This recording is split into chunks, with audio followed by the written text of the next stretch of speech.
Hi! Today we explore what a modern library can look like. A place which transports you to a mystical place of wondrous sounds and experiences, with some pretty cool areas I've never seen in a library before. This is the brand new library of Bukit Batok in Singapore. Subscribe to my channel as I try to visit every museum in Singapore and take you on adventures. Bukit Batok Library is located in West Mall. Quite a few public libraries in Singapore are located in malls, so it makes it really easy to get to. It is connected to the Bukit Batok station, and this mall is a bit far from where I live, so I've never really been here before. I was also surprised to stumble upon the library entrance, nestled among shops. You'll see here, I'm walking towards it and I was like, is this the library? And apparently it is. The moment you enter, you hear sounds of a low vibration rumbling. I'm not sure how well you can hear it in the video, but I felt like I had entered an ancient secret cave that felt really prehistoric. This is definitely not a boring library. You can see the stony textures of the wall, transporting you through time, inspired by a no longer used quarry in this area that ended operations in the 1970s. Now, we are going to enter a place called the Soundscape Room.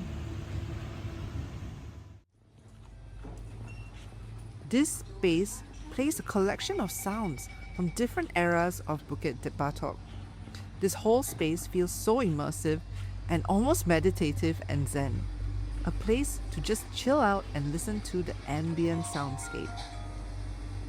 You'll hear some sounds, including the sounds of the train system here, but also it cycles through different sounds of nature and the surrounding areas of Bukit Batok. I really like how you can sit and chill and look at the starry sky.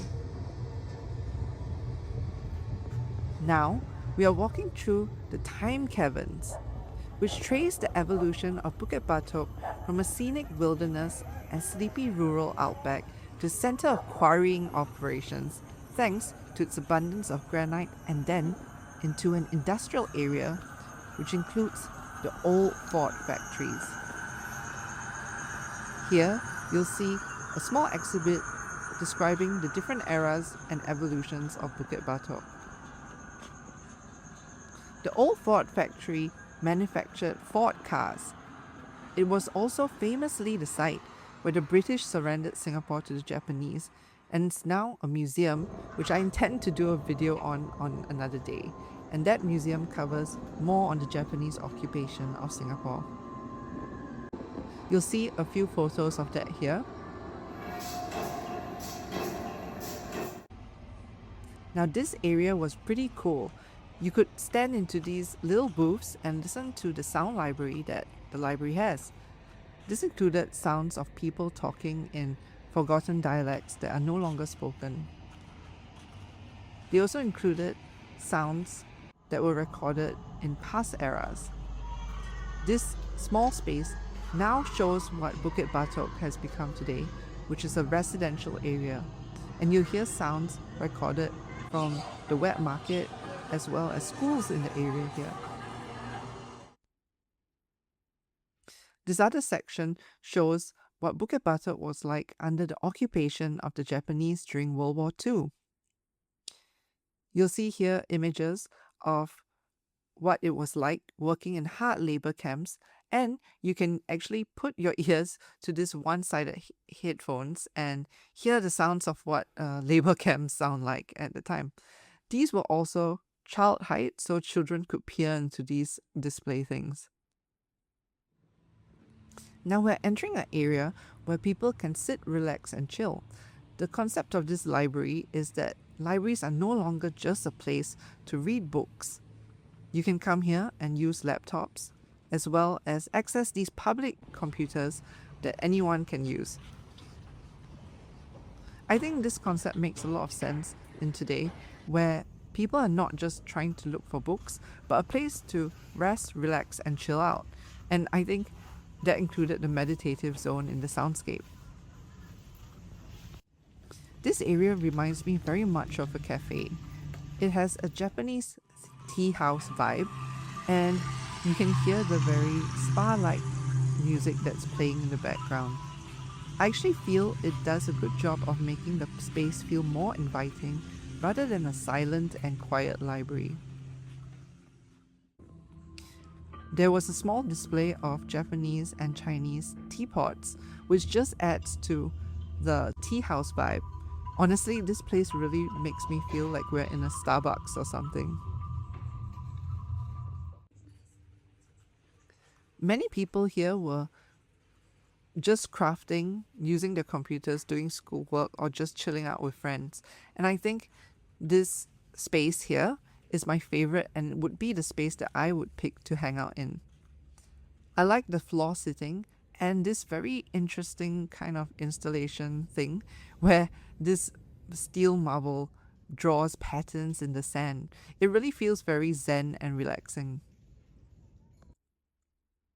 Here, we're going up to the third floor, and even in the stairwell, we can see this wallpaper that harkens back to the landscape of this area.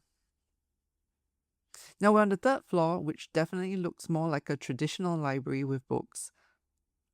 And what was really interesting is there is a Singapore section. So the Singapore section has books by Singaporean authors, both fiction and non-fiction. And this was the first time I've ever seen this in a library. So I think it's pretty cool that they're promoting local literature.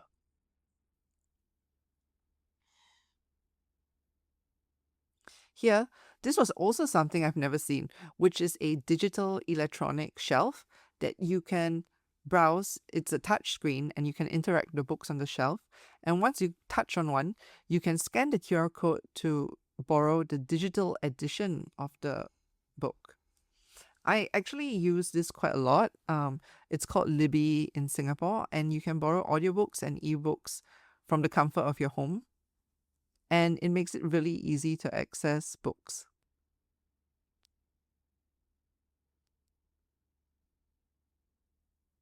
Now, we're walking through the really large children's zone, and you'll see that they have books from everywhere from picture books for very small children to young adult books. So, books for preteens, I guess. Again, a very nice floor seating area for children to play and read books with their parents, as well as small chairs. I don't know about you, but sometimes I really like sitting on small chairs and I feel like they're more comfortable. So small chairs don't just have to be for children, I guess. They also had this crazy playground style tic-tac-toe thing, which is, I guess, a nice fun touch for children to play. As well as these automated self-checkout machines where you can check out books on your own. I remember the days where you had to queue up and hand them over to a librarian, but now you can just do self-checkout. Now we're coming to the end of the library, and you can scan out to leave the library. If you're a foreigner, you can use a QR code to get into the library as well.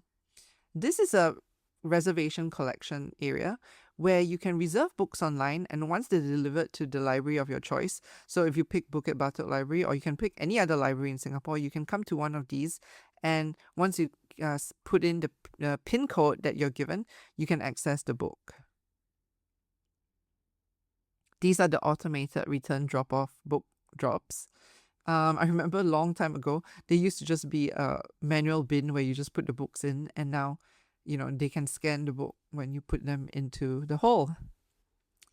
So overall, Bukit Batok Library was a really immersive Zen-like experience. I would come here more often if I lived nearby, but it definitely didn't feel like a traditional library, and it felt like somewhere you could come, relax, do crafts, and hang out, and enjoy the free aircon. If you're looking to check out a really interesting library that combines exhibits, soundscapes, and an overall fascinating experience, come check out the Bukit Batok Library. I hope you enjoyed this video. Please subscribe to my channel to see more.